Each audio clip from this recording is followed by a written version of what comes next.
Malval. Non mais tu vas bien, mais je voulais filmer cette voisin.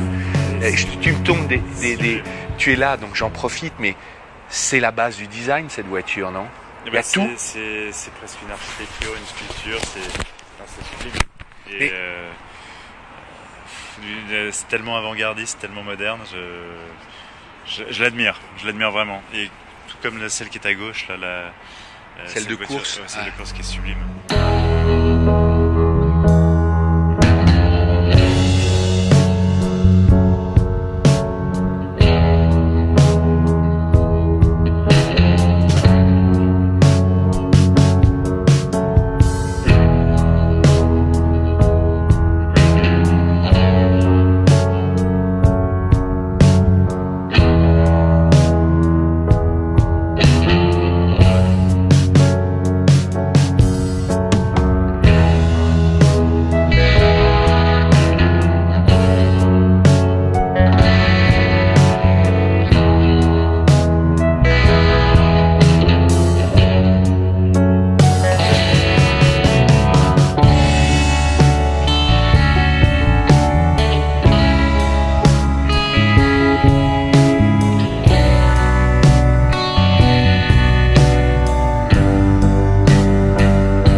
La claque, quoi. Ouais, c'est une claque, hein? Exactement. Ouais, non, c'est une claque. À chaque fois qu'on voit des voisins, notamment, il y a une telle modernité pour l'époque que forcément ça nous interpelle. Enfin, j'avais oublié l'échelle en fait aussi, le fait de la voir en vrai, parce qu'on les voit souvent dans des livres, on les voit souvent. Et là, tout d'un coup, elle reprend une dimension humaine.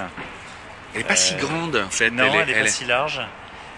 Par contre, elle est longue, elle est élancée avec le toit c'est ouvrant. étonnant, cet épaulement aussi extrêmement haut. Bien montrer l'épaulement, comme tu dis.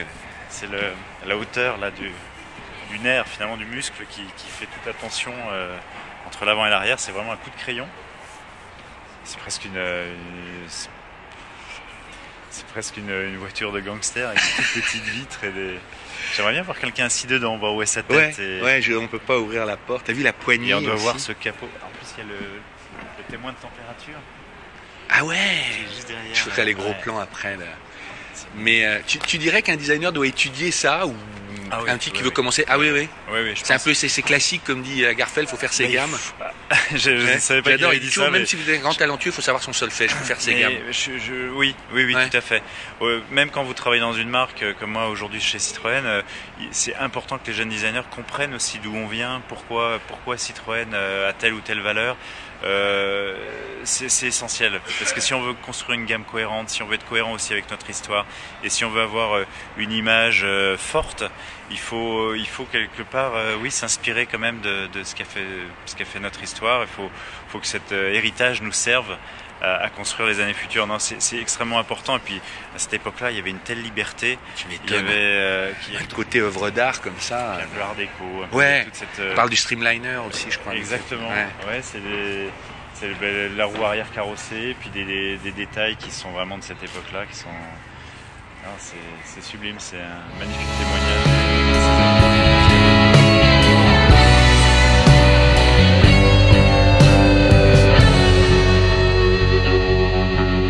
Je la trouve un peu brute de fonderie. C'est ça que j'aime en fait. Ah, c'est ça que tu aimes, voilà. Je la trouve juste essentielle, vraiment réduite à sa plus simple expression. Simple expression, exactement. Et l'avant, il n'y a même pas de calandre, c'est juste une écope. Et puis il y a ce contraste entre ces volumes, voilà, très généreux du capot qui sont juste sublimes, avec des proportions en élévation qui sont étonnantes.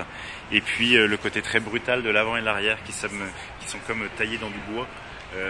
Il y a ce mélange qui en fait presque une sculpture, une architecture. Je trouve ça sublime.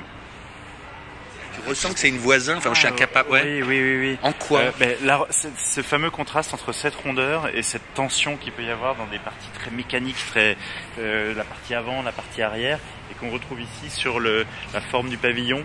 en contraste avec l'épaulement, par exemple. Pour moi, c'est des codes pour moi qui sont typiques de voisins. Alors moi c'est marrant parce qu'en t'entendant là tout d'un coup tu as dit le mot mécanique, ces deux voitures on sent la mécanique et j'ai le sentiment qu'aujourd'hui les voitures que vous dessinez pour le futur on veut plus sentir la mécanique. Je me trompe? On change peut-être d'époque.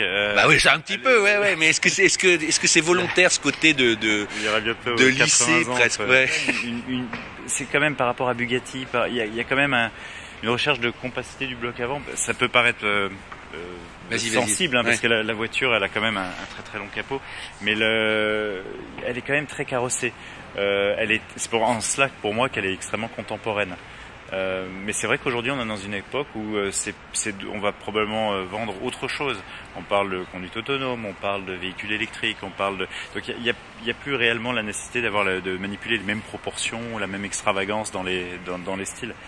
Mais par contre, je pense qu'il faudra tout autant continuer à faire des styles extrêmement forts, mais différents. Faudra utiliser d'autres codes, d'autres outils. Merci, c'était le petit bonus encore.